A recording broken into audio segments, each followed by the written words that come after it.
Hi guys, so my good friend Jeff uploaded a video about foreign aid and how the UK should be not spending the money on foreign aid, but should be spending the money in the UK economy, or at least in the UK. So let's hear what he had to say. Well, if anything's going to upset the do-gooders, it's this. Because the word is that the Chancellor Rishi Sunak will be putting paid to sending billions of our hard-earned cash abroad, and in many cases into the pockets of some very dodgy recipients. But he plans instead to keep that dosh in the country so we can divert it into dealing with the COVID-generated black hole in our national finances. Okay, this is the problem I have with both Brexiteers and people on the right. They seem to think that, okay, we're not going to spend this money on this project, so we're going to reinvest it in something else. In the same way that Boris Johnson and the Brexiteers said that they were going to not spend money on the European Union and reinvest it in the NHS. That didn't really happen.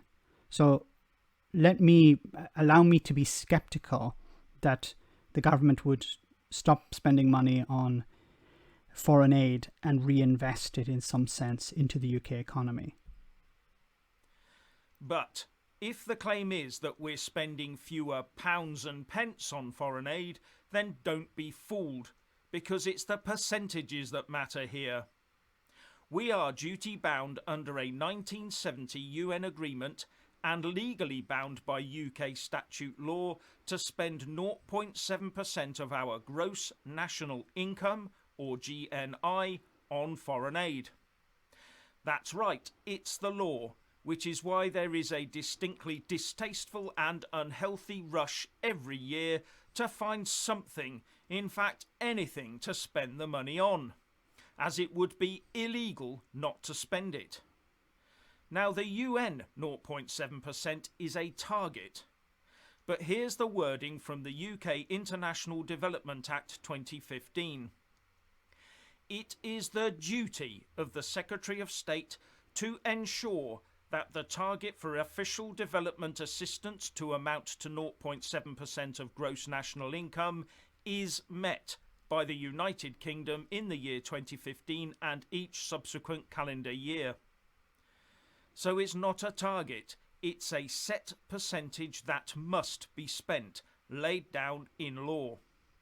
That's why substantial and wealthy countries like China and India end up with millions of our money year after year. Now, a problem I have with Jeff is that he doesn't tell lies, but what he does is he leaves out important information. So what he's saying here is correct. The UK send money to India and to China every year as part of this foreign aid package. Now, unfortunately, my problem with the people on the right is they never ask, why does the UK do that? They just complain about it. So why does the UK send money to India and to China? The reason is somewhat connected to this news story that was published by the UK government on the 16th of June this year. So it says here, Prime Minister announces merger of Department of International Development and Foreign Office. So you have to remember that foreign aid is a double-edged sword. Foreign aid is not just about sending money to poor people to help them build a school or to build a hospital or to dig a well. That is part of it. But there's also the other side of foreign aid, the idea that the country sending the money wants something in return. It's not all about humanitarianism. Some of it is, and I think that's very important to remember as well, and we shouldn't discredit that. But a huge chunk and a huge push behind foreign aid is influence in that recipient country. So the UK is spending money in different parts of the world for influence as well. Maybe it's political influence. It could be economic influence. We build you a hospital, now you buy our medical supplies. Or we build you a school, now you must buy weapons from us. It's not just about helping poor people. So the governments may say, yes, we need to cut foreign aid spending. This is to reach out, in a sense, or to throw red meat to a certain right-wing group, right-wing demographic within society. It's like to show that we don't care about foreigners. While in reality, the government do care about these foreigners because some of them are customers and some of them may be potential customers in the future. You have to understand how business and foreign aid are connected. Now, I'm not a complete critic of foreign aid, because if you're helping people, you're helping people. Whether you're doing it for good or for bad, at the end of the day, the people are getting helped. So we can have a discussion about that. But what's interesting here is that Boris Johnson merged the Department of International Development and the Foreign Office. The Foreign Office is more concerned with foreign policy, while the International Development Office is about dealing with international development, for example, with foreign aid. By merging those two, you combine foreign policy, you have a much deeper connection between foreign policy and aid.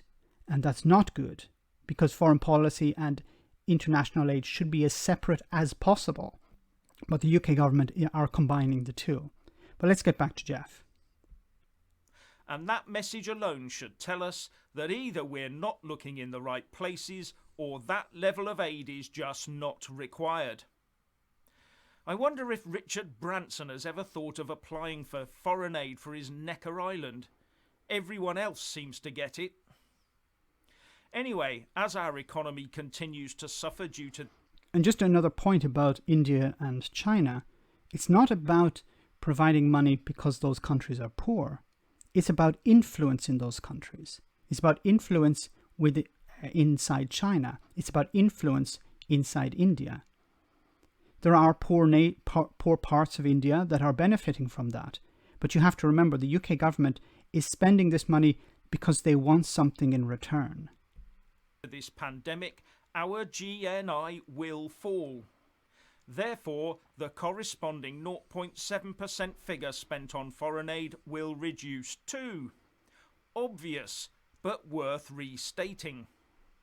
So the Tories could say, look, we're spending less on foreign aid now, leaving you to assume that the government redeployed some mythical saving elsewhere.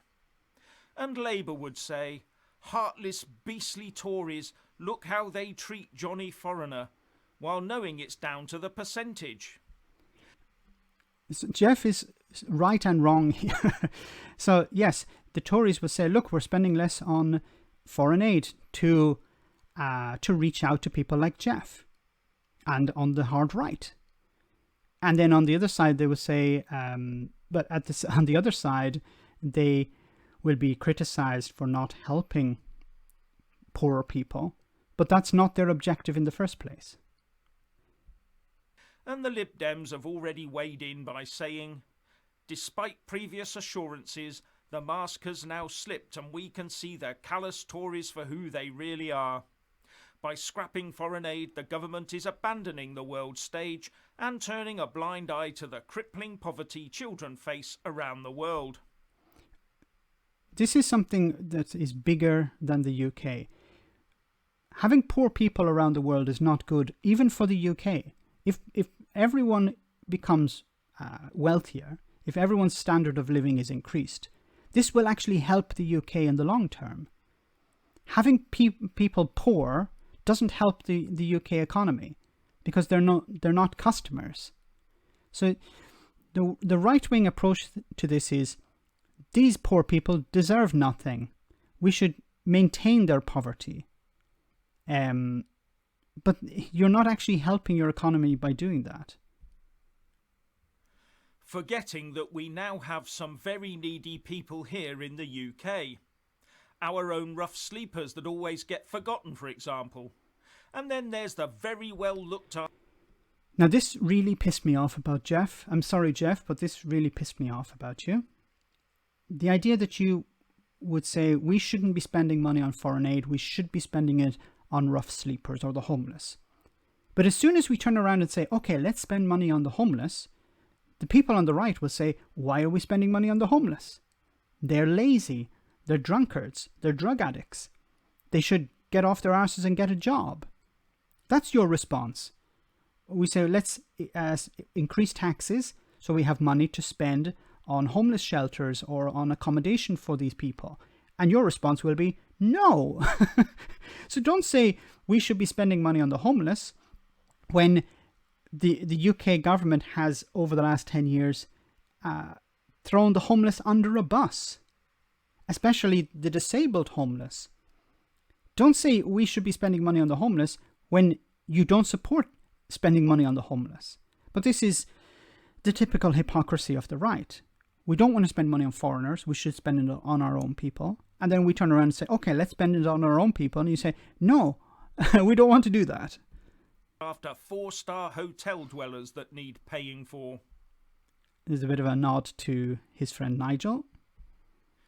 Maybe the rough sleepers should also get that 4-star treatment. After all, there are, as I understand it, fewer of them. If you want to have a discussion about homelessness and how the government could help homelessness, I'd be willing to have that discussion, Jeff. Just a thought.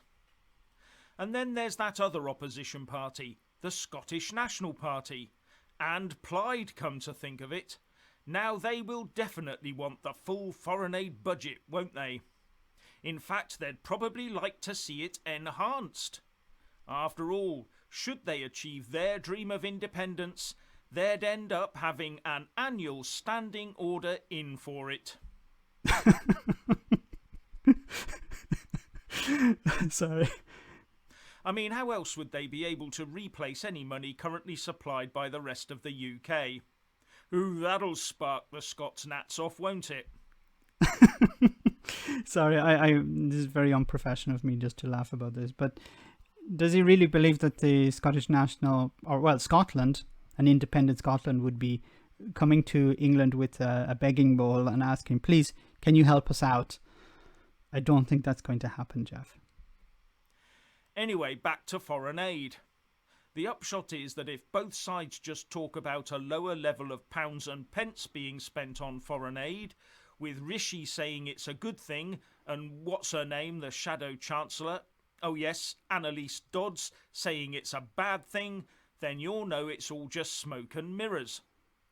But if an Act of Parliament goes through to reduce or scrap that 0.7% level, then you'll know a real change is coming that will reallocate real money back into the UK economy.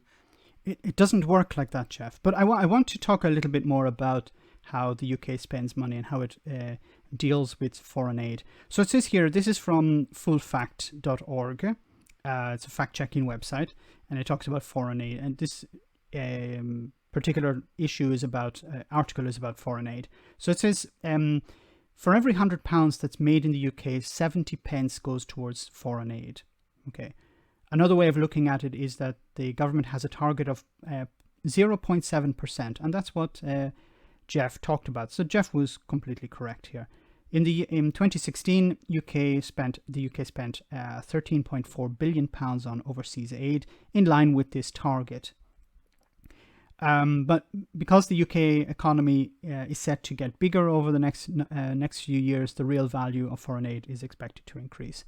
Now, of course, because of the pandemic this year, this data is from 2018, so you didn't know about that, of course. So this target is actually going to decrease. Now, where does the money go? And this is the point that I was raising earlier. So it says about 15%, not all of it, 15% goes to humanitarian aid or crisis relief, with the rest focused on strategic and long-term goals. Now, what are those strategic and long-term goals? Are they for the country or are they for the donor? 36% of the money goes via multilateral organizations like the United Nations, so some of this goes to the United Nations, and the other 64% goes to programs in specific countries as bilateral aid. The 5 biggest recipients of bilateral aid are Pakistan, Syria, Ethiopia, Nigeria, and Afghanistan. When it comes to continents, significantly more gets spent in Africa, 51%, and Asia, 42% than anywhere else. Now, I talked about this before, how countries will spend money on foreign aid to gain influence. Africa is a natural resource-rich continent, and there is competition at the moment between different European countries, including the UK, to gain bigger influence in Africa because China is growing there. China is almost acting like a new empire at the moment. They're pumping huge amounts of cash into Africa, building infrastructure, building schools, building hospitals, and their objective is to gain influence, is to control certain countries to a certain extent. And when they gain influence, what do? They ask for something in return. Now, once again, I'm not a critic of foreign aid in itself. I think it's a double-edged sword. It helps poor people, but there is a cost. And I think we need greater oversight. We need to understand what politicians are hoping to get out of foreign aid, why they're sending money to certain areas, and we also have to look at it on an international level. But I'd like to know your comments, guys. Let me know in the comment section what you think. As always, your comments are greatly appreciated. Thanks a lot. I want to say a big thank you to all of my patrons. You ensure that this channel continues to exist. I'm eternally grateful for all of your support. If you join Patreon, you will receive instant access to our Discord server, where we have both audio and video chats. You can chat with me and other patrons, where we discuss important and non-important issues. Becoming a patron per month costs about the same as a large coffee, so why not check it out?